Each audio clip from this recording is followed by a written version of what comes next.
Hey YouTube, here's Heiko coming to you from my garage. I haven't made a video in a little while. I actually messed up big time. I filmed two longer videos. One was an unboxing of my new MIG welder and the other one was a repair video of the steering center pin on my VW bus, and then I managed to erase all the files, and then I spent multiple days with different software to try to recover the deleted files. Unfortunately, they only came back in marginal quality. I might be able to rescue one or the other bits and pieces and try to put that together in a video, but today I'm just reporting from my garage so that you know I'm still around and the channel is still kicking. Let me just swing the camera over to the welder that I actually wanted to show you during the unboxing, which then was deleted. I still haven't tried it out. I have tried the function and the feeding and all that stuff, and I put some wire into it.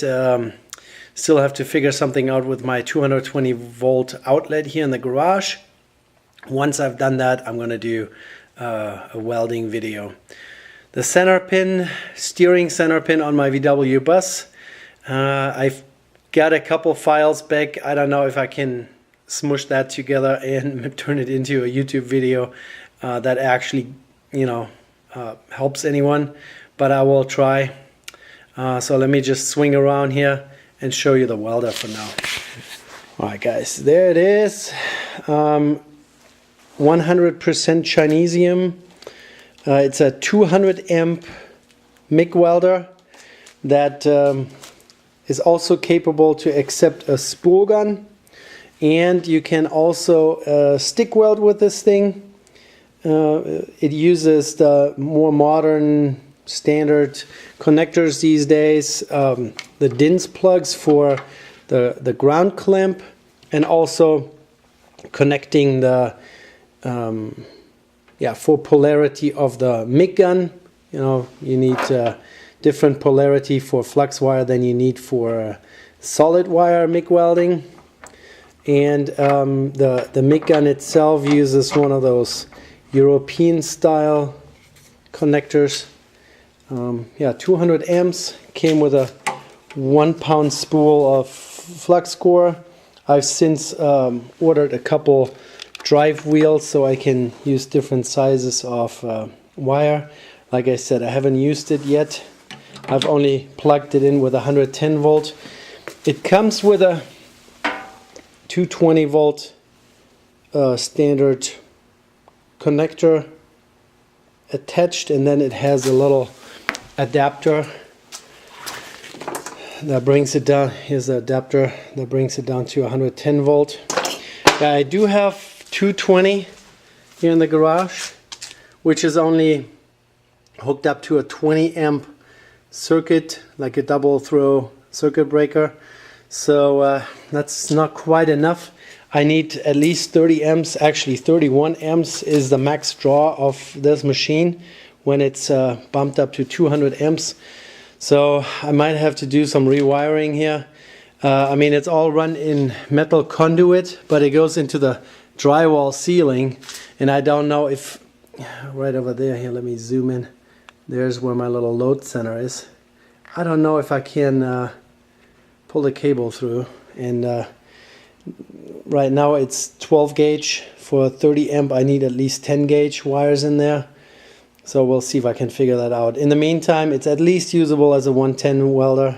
That's better than having no welder at all. Also got an old military style CO2 bottle, or argon CO2 mix bottle that's out of date. Hydrostatic testing needs to be done every 10 years. I hope I'm going to find a place where they can do an exchange and I get a new one. We'll see. So that hasn't been figured out. Yeah, so that's the welder. $399 off of Amazon. Comes with all kinds of chintzy attachments. Nice thing is, with the DINS plugs connectors, nothing is hardwired. So I can literally take the ground clamp off and the wire off and put a longer one on it. They even sell all the necessary parts at Tractor Supply, so I can get the plugs itself, I can get bulk wire, and I can even get a decent ground clamp. Same with the electrode holder. It's like the chintziest, cheapest little thing that I've ever seen. I can make it my own, make it longer, but I'm not planning on stick welding tomorrow. I just want to get it all going. I want to get the 220 volt figured out here in my garage. I want to, you know, figure this stuff out with the argon bottle. The MIG gun itself is actually not too bad. Of course, you know, it's made in China. It's probably not gonna last forever, but like I said, it uses the standard European style Euro connector, as they call it, so I can easily find a replacement, even quality. HTP USA is a good place. They have welding accessories for all kinds of brands and models and whatnot. Yeah, so I have played around with a cold feed. It has a cold feed button up here, so you can feed the wire in without having your MIG gun hot. Has a burn back function, which can be adjusted to prevent the wire from burning into your contact tip every single time you stop MIG welding. So that's pretty cool. It has aluminum, cast aluminum drive mechanism. The motor sounds pretty good. Kind of a downside of this particular model. Oh yeah, let me turn on one more light. Flip a switch. Here we go. The spool adapter here only takes the big spools. On my little 1 pound spool, I had to, you know, the center has a little hole for the small spool adapter, which this one doesn't come with, but you can break the center out and you can make this spool work here. Yeah, I managed to make that work. I had to fabricate a little adapter ring here so that the brake function actually works with this little 1 pound spool. But in the future, I'm not going to buy 1 pound spools. I'm just going to buy a big one then, I guess. Yeah, but so far, I mean, at least it got to my house in one piece, shipped by Amazon. That's always a question. Here's the gas port. I haven't bought myself a flow meter yet, but that's going to be one of the next few things. Yeah,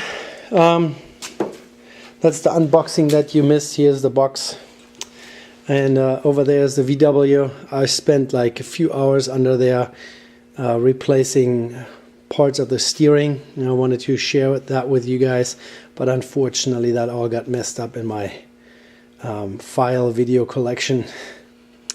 Anyways, hope you guys are doing well.